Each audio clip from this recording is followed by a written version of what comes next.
Now that I have some data in the database, there's a couple different ways I'd like to be able to get to this data.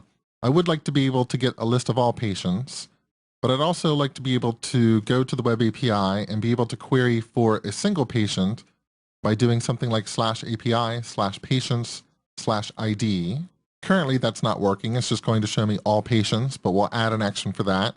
And furthermore, I would like to be able to go up and find an individual patient and then just bring back medications, which currently is not working at all. And if you've used previous versions of Web API, you know those types of routes can be a little bit tricky. But before we get to that, let's just try to tackle finding a patient by ID. So back in Visual Studio, I will add another version of Git. This one returns a single patient, and it expects to receive the ID of that patient. So I'm going to write this method a couple different ways. First, I'm going to write it the old way, the way we would write things with Web API version 1. And that is, first I need to find the patient. So patient equals, dear database, please find me one by ID. All I need to do is pass in the ID value. But Mongo does like to use object IDs when it's looking something up by ID. So I need to bring in the mongodb.boson namespace.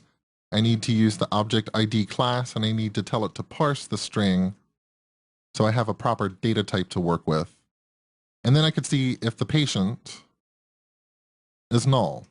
If we get a null back, that means Mongo wasn't able to find that patient. And now what should I do? Let me show you the old way first.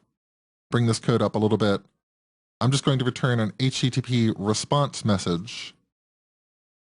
And the way I would have done this would be to say, let's take the request object, use it to create an error response. When I use create error response, I can say that it has an HTTP status code of not found, which would be a 404. And I can also pass along a more descriptive message like patient not found.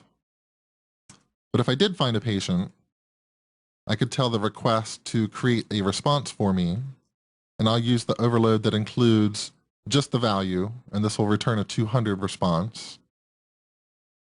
Just return the patient for me.